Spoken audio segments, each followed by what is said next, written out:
రాధతో మాట్లాడాలని చెప్పి బయటకు తీసుకెళ్లిన విక్కీ ఆమెను గట్టిగా నిలదీస్తాడు. ఎందుకు నాపై ప్రేమ పెంచుకుంటున్నావని అడుగుతాడు.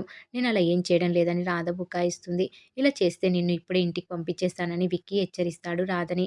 అయితే పంపించమని రాధ రెచ్చగొడుతుంది. ఒకసారి నేను వెళ్ళిపోయానంటే మళ్ళీ తిరిగి రానని అంటుంది రాధ. ఆ తర్వాత నువ్వు చాలా బాధపడతావని హెచ్చరిస్తూ ఉంటుంది విక్కీని రాధ. నాకేం భయం లేదని కావాలంటే వెళ్ళిపోమని విక్కీ ఆమెను కూడా రెచ్చగొడతాడు. అయితే నా దారిన నేను పోతానంటూ రాధ వెళ్ళిపోతుంది. విక్కీ వచ్చి బతిమలాడతాడేమోనని ఆశిస్తుంది. కానీ విక్కీ కూడా బైక్ తీసుకొని అక్కడి నుంచి వెళ్ళిపోవడంతో రాధ ఉస్సురుం అంటుంది. ఇక మరోవైపు సుందరి దమయంతి దగ్గరికి వచ్చి రాధను విక్కీ బయటకు తీసుకెళ్లాడని చెప్తుంది. ఏ సినిమాకో షికార్కో తీసుకెళ్లి ఉంటాడులే అని దమయంతి అంటుంది. అలా కాదు మేడం, విక్కీ చాలా కోపంగా రాధను తీసుకెళ్లాడని, ఖచ్చితంగా ఆమెను వదిలేసి రావడానికి వెళ్ళాడని అంటుంది సుందరి. ఈ విషయం నీకెలా తెలుసునని అంటే, నాకు ఎదుటి వాళ్ళ ముఖాలు చూసి వాళ్ళు ఏం చేయబోతున్నారో చిన్నప్పటి నుంచి తెలుసునని చెప్తుంది సుందరి. నిన్న మనం ఇచ్చిన డోస్‌కి విక్కీ మన బుట్టలో పడ్డాడన్నమాట అని దమయంతి అనుకుంటూ ఉంటుంది. ఇక రాధ వెళ్ళిపోతే నేను శాశ్వతంగా ఇంట్లో చిట్టిలా ఉండిపోవచ్చని సుందరి సంతోషపడగా, అలాంటి పిచ్చి పిచ్చి ఆలోచనలు పెట్టుకుంటే చంపేస్తానని దమయంతి హెచ్చరిస్తుంది. ఇక విక్కీ వదిలేసి వెళ్ళిపోవడంతో రాధ రోడ్డుపై నడుచుకుంటూ వెళ్తుంది.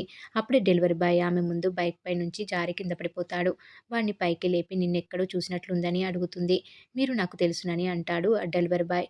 మీరు మా సందులో సుందరి వాళ్ళ ఇంట్లో ఉంటారు కదా అని అంటాడు. సందులో సుందరి ఎవరని అంటే, మీ ఇంట్లో ఇప్పుడు ఉంది కదా ఆ అమ్మాయి అని అంటాడు. ఆ అమ్మాయి నీకు ఎలా తెలుసు అని అంటే, వాళ్ళది పెద్ద నాటకాల కంపెనీ అని చెప్తాడు. నాకే కాదు మా ఊర్లో అందరికీ ఆ సందులో సుందరి తెలుసునని అంటాడు. వాళ్ళ అమ్మనాన్నలతో పాటు తమ్ముడు కూడా నాటకాలు వేస్తారని చెప్తాడు. అయితే ఈ అమ్మాయి వాళ్ళ సొంత కూతురేనా అని ఆరా తీస్తూ ఉంటుంది రాధ. అవన్నీ నాకు తెలియదని, వాళ్ళ అమ్మ నాన్నలకే తెలుసునని అంటాడు. అయితే వాళ్ళ అడ్రస్ చెప్పమని అడగ్గా ఆ డెలివరీ బాయ్ చెప్తాడు. నిజంగా సుందరి చిట్టి అయితే నన్ను విక్కిని విడదీయాలని అనుకోదని, ఈ దొంగ చిట్టి వ్యవహారం ఏంటో తేల్చాలని రాధ అనుకుంటూ ఉంటుంది. ఇక మరోవైపు దమయంతి శివశంకర్‌కి ఫోన్ చేసి రాధను విక్కీ వదిలేసి వచ్చాడని చెప్తుంది.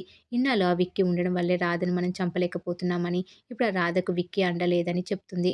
అలా చెప్తుండగానే రాధ శివశంకర్ ముందు నుంచి నడుచుకుంటూ వెళ్తుంది. ఇదే విషయం చెల్లికి చెప్పడంతో ఇక ఆలస్యం చేయకుండా పని కానిచ్చేయమని దమయంతి అంటుంది.